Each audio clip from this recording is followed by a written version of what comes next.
ഇപ്പൊ മനസ്സിലായി കാണില്ലേ ഈ അതുല്യ പ്രതിഭകളൊക്കെ ഏത് പ്രസ്ഥാനത്തിലാണെന്നുള്ളത്. ARലേക്ക് പോകുന്ന വഴി ചെറുതായിട്ടൊന്ന് വഴിതെറ്റിപ്പോ കണ്ടതാണ് ഈ കട.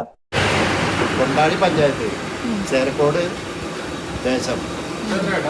അതായത് ശുദ്ധമായ വെളിച്ചെണ്ണയിൽ പൊരിച്ചെടുക്കുന്ന കടികളും വറവ് സാധനങ്ങളും മാത്രമേ അവിടെ ഉള്ളൂ. അപ്പൊ ലൊക്കേഷനൊക്കെ ചേട്ടൻ പറഞ്ഞത് മനസ്സിലായില്ലേ? ഇതൊക്കെ കഴിഞ്ഞ് നമ്മൾ ARൽ നമ്മുടെ മെയിൻ ലക്ഷ്യം എന്താണ്? രാജുവേട്ടനെ കാണാന്നുള്ളതാണ്. അതെന്തായാലും സഫലമായി. അപ്പൊ ഇതിനെല്ലാം ശേഷം എന്നതേ ധാവണിയും സാരിയും എല്ലാം ഡ്രേപ്പ് ചെയ്ത് നോക്കാൻ കേട്ടോ ഇവിടുത്തെ സ്റ്റാഫ്സ്. എനിക്ക് ഈ ഒരു ഷോപ്പിനെ പറ്റി പറയാനായിട്ട് വാക്കുകളില്ല. ഒരു കാര്യം ഇപ്പോഴേ പറയാം, ഇതൊരു പ്രൊമോഷൻ വീഡിയോ അല്ല. എന്റെ അടുത്ത് പ്രൊമോഷൻ ചെയ്യണം എന്ന് ആരും പറഞ്ഞിട്ടുമില്ല. ഒരു ഷോപ്പിൽ തൂക്കുന്ന ചേച്ചിക്ക് മുതൽ ഓണറിന് വരെ ഒരേപോലെ വിനയം ഒരേപോലെ എളിമയായ എങ്ങനെയുണ്ട്? അവിടുത്തെ സ്റ്റാഫ്സിനെ എല്ലാം സ്വന്തം കൂടപ്പിറപ്പുകളെ പോലെ കാണുകയും വരുന്ന ഓരോ കസ്റ്റമേഴ്സിനെയും അതിഥികളായി സ്വീകരിച്ച് അവരോട് എല്ലാവരോടും സംസാരിക്കാനുള്ള ഒരു സമയം കണ്ടെത്തുന്നു. പല വൻകിട വ്യവസായികളും ചെയ്യാൻ പഠിക്കുന്ന ഒരു കാര്യമാണ് തന്റെ കടക്ക് മുന്നിൽ വരുന്ന ചെറുകിട വ്യവസായികൾ വിൽക്കുന്ന ചില സാധനങ്ങൾ പ്രൊമോട്ട് ചെയ്യുക എന്നുള്ളത്. പക്ഷെ അവർക്കെല്ലാം സ്വന്തം കടയുടെ മുന്നിൽ തന്നെ ഒരു ഇരിപ്പിടം ഉണ്ടാക്കി കൊടുക്കുകയും അവിടെ ഇരുന്ന് വിറ്റോളൂ എന്ന് പറയാൻ തക്കവണ്ണം ഒരു മഹത്തായ വ്യക്തിത്വത്തിനുടമയാണ് ഇദ്ദേഹം. തൊഴിലാളികളെ വീട്ടിൽ നിന്ന് കൊണ്ടുവരാനും കൊണ്ടുവിടാനും പ്രത്യേകം വണ്ടികൾ വരെ ഉണ്ട്. അതും ഈ പാലക്കാട് തൃശൂർ ബോർഡർ പോലെയുള്ള വികസനം ഇന്നും എത്താത്ത സ്ഥലങ്ങളിലാണെന്ന് ഓർക്കണം. എനിക്ക് മനസ്സിലായത് അവിടെ ജോലി ചെയ്യുന്ന ഓരോ തൊഴിലാളികൾക്കും ഇദ്ദേഹം വെറും ഒരു ഓണർ മാത്രമല്ല, അവരുടെ എല്ലാം സ്വന്തം ചേട്ടൻ തന്നെയാണ്. ഒന്നുറപ്പാണ്,